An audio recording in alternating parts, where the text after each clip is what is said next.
I would say that these interactions that Mr. Musk has with the Indian government and the postponed visit can be seen as a as a blend of business strategy and perhaps like navigating complex regulatory environments. So let's like look at a few points, right? Like the first thing is if you think about business strategy and market entry, then Musk's interest in expanding Tesla's operations into India it aligns with the company's goal of capturing new and emerging markets, right? India is a huge market, rapidly growing economy, presents a very lucrative opportunity.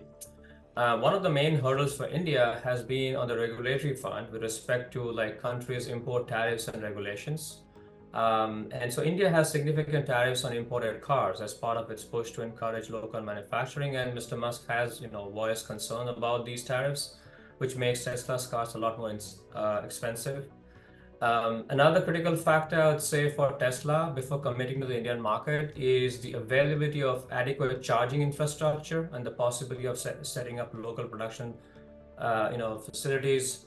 And another factor, I would say that the postponement of Mr. Musk's visit to, your question, I would say it can be attributed to several factors, such as the need for more time to negotiate with the Indian government. There are some of these unresolved regulatory challenges I mentioned with the tariffs and the charging stations. But there could also be some broader strategic shifts within Tesla, given that China's Shanghai's gigabit factory is one of the most important things for them. So this is how I think about, his interaction with the government is a combination of business strategy and some complex regulatory environments.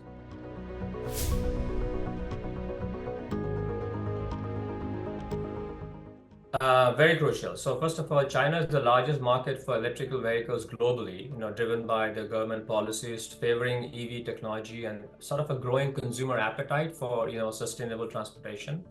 And Tesla has experienced substantial sales in China. Tesla's gigabit factory in Shanghai, like I mentioned, established its first manufacturing facility outside of the US. It's pivotal for its strategy. This factory, the Shanghai factory, not only serves the Chinese market, but also serves as an export hub for Europe and other Asian markets. And from what I recall, the production capacity of Shanghai factory is critical in meeting Tesla's global supply chain.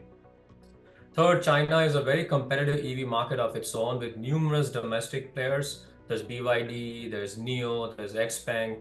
So Tesla's presence in China puts it directly in competition, with these established brands. And this competitive environment would require Tesla to innovate even more and adapt its offerings.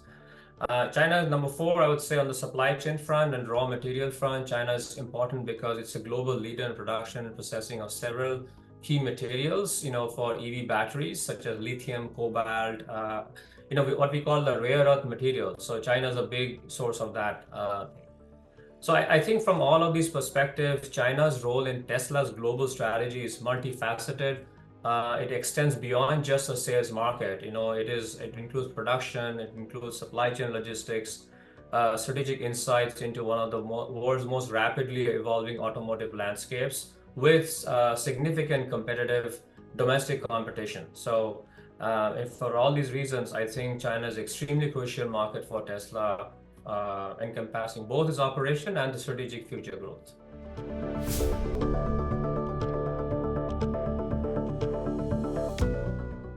Look, I mean, it's hard to read anybody's mind, especially someone of that stature as Mr. Musk. But I would say it's probably a combination of both. I do believe that at least here in the US, I hear a lot about the genuine desire of Tesla to have a significant presence in India. I think that is a genuine desire. And so there was this talk that they would be investing like $2 to $3 billion in Chennai, for example, in a factory.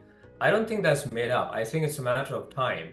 At the same time, I think given the importance of Tesla's role in China and China's role in Tesla's future strategy, it may also be a short-term, strategic behavior whereby given the fact that China and India politically are not in the best terms, so it may be a strategic behavior as well. But all with that being said, I genuinely believe that Tesla recognizes the value of the Indian market for electrical vehicles. Look, if you look at the last few years, every major Western global brand has now put India on its radar. India is like the #1 country on the map of most Western well-known global brands. So and Tesla and Mr. Musk is right up there. So I think it's a matter of time.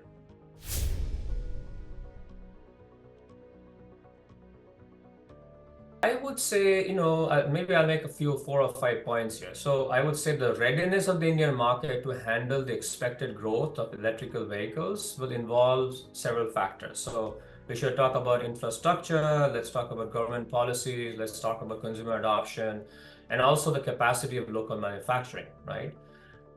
First of all, look, if you look at the government's policies and initiative, it's been pretty proactive in sort of promoting EV adoption through various initiatives and subsidies. We know of the FAME scheme, the faster adoption and manufacturing of hybrid and electrical vehicle scheme.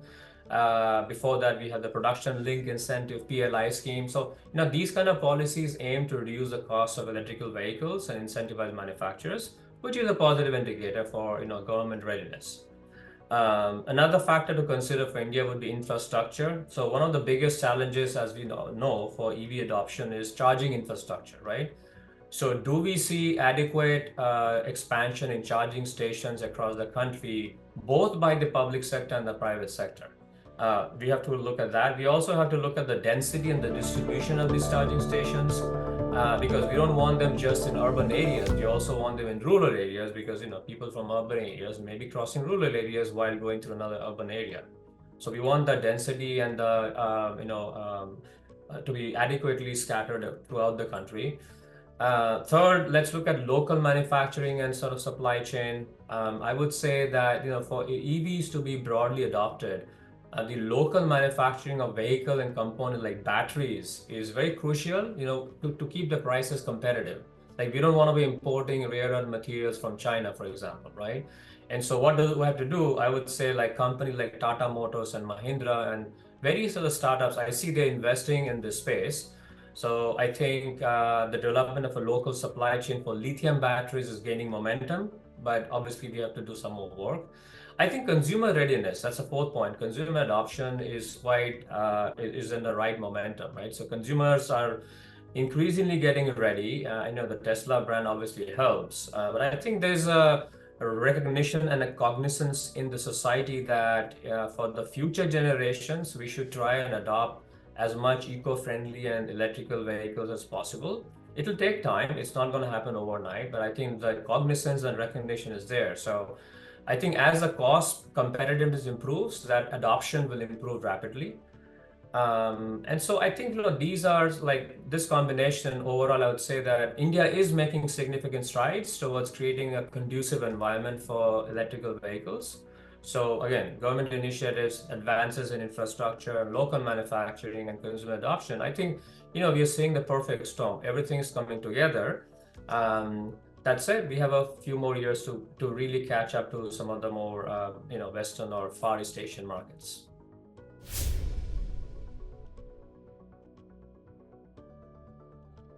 Yeah, if anything, I would say that would be the biggest challenge for Tesla and Musk, which is that, so as a sort of maybe aside, but prior to COVID, I used to visit China 6 times a year. I did a lot of work with Chinese tech companies, Alibaba, JD, and I was an advisor to many tech companies in China. I would see even prior to COVID, I saw the rise of, let's say, Chinese pride in domestic brands, not just in electrical vehicles, but just overall. So I think, over the last few years, given the geopolitical tensions, that pride that the locals have in domestic brands has increased even more, which is why you're starting to see BYD, NIO, XPeng doing really well and actually putting the brakes on Tesla's expansion.